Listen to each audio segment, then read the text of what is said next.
Google says the market for battery-related apps is as big as 1.52 billion in 2025. And the most popular one that I see recommended is called Accubattery. But what if I told you that you can calculate the health of the battery inside your Android smartphone or tablet without using those apps? And it's actually pretty easy to figure out too. It will only require a small bit of math, and I can walk you through the entire process here today. I came across this information recently when reading through the subreddit for Nothing Phones. And this is what they did.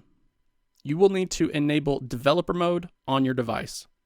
And that's usually done by tapping on the build number entry around 7 to 10 times from within the About Phone section. But if you're having trouble accessing this hidden developer options menu on your device, then let me know in the comments section down below. You just need to be told that you are now a developer. After developer mode has been enabled, we can look for the new developer options menu from within the system menu of the settings application. And as we scroll down through this list, you're going to find an entry labeled USB debugging. This will be disabled by default, and it just takes a single tap and a confirmation for you to turn this feature on. Next up, we're going to connect our phone to the PC with a USB cable, but if you don't have a desktop computer or laptop to use, you can execute this ADB shell command directly on your device with local ADB help. And this is something that I've already shown you how to do in a different video.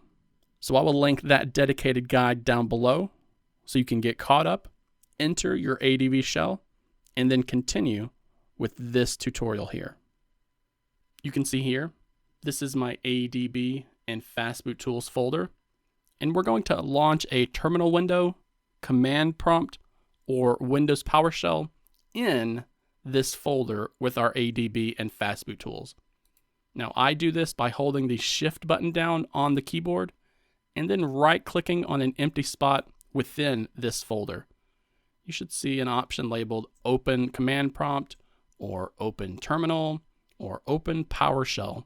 You can choose any of those to open that up from within your Platform Tools folder. Now, if you're not familiar with how to get ADB and Fastboot Tools set up on your PC, then be sure to check the video description below, as I'll have links to a dedicated guide that can walk you through that process. Now, if you remember, we have our phone connected to the PC.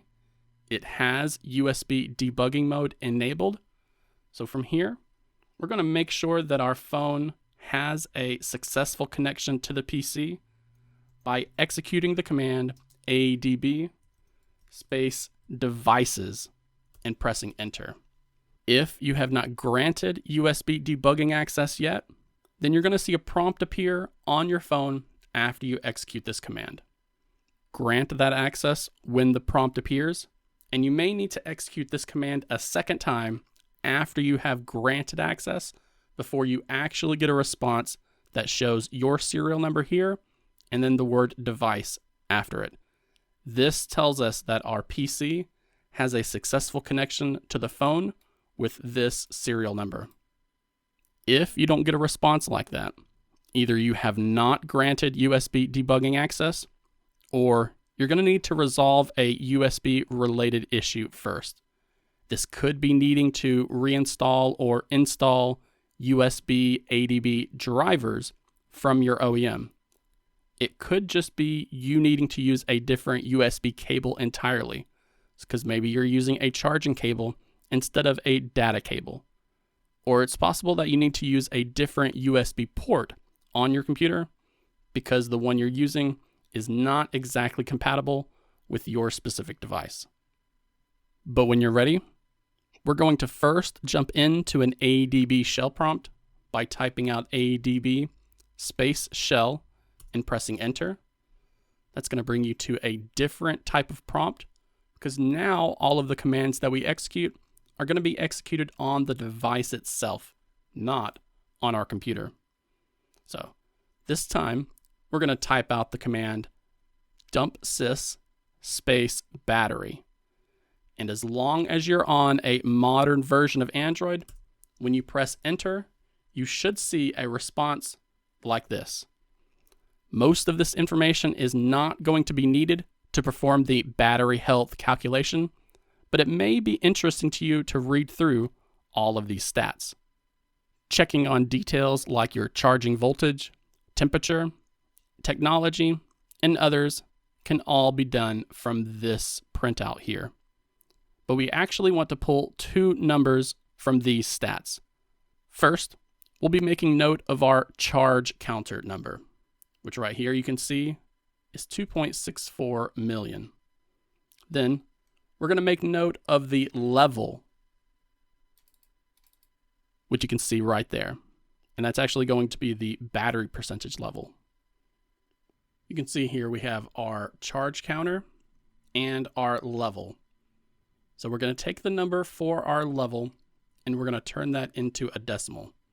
With 53%, taking that decimal place, moving it over 2 places, gives us 0.53, which is basically 53%. Then we're going to take our charge counter number and then we're going to divide it by that percentage.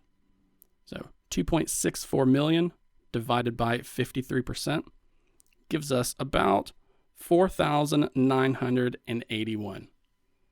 And if you look at the battery capacity for the Pixel 9 Pro XL, you're looking at something at around 5,060 milliamp hours. So we haven't even lost 100 milliamp hours from the overall capacity for our battery. And that actually makes a lot of sense. I've only had the phone since April of this year, and I have kept it on the 80% charging limit ever since. So seeing such a minor drop since April is definitely a good sign. So if you found this video to be interesting, I've got to ask that you give it a like and then share it on your favorite social media platforms, because that can really go a long way to helping this channel grow.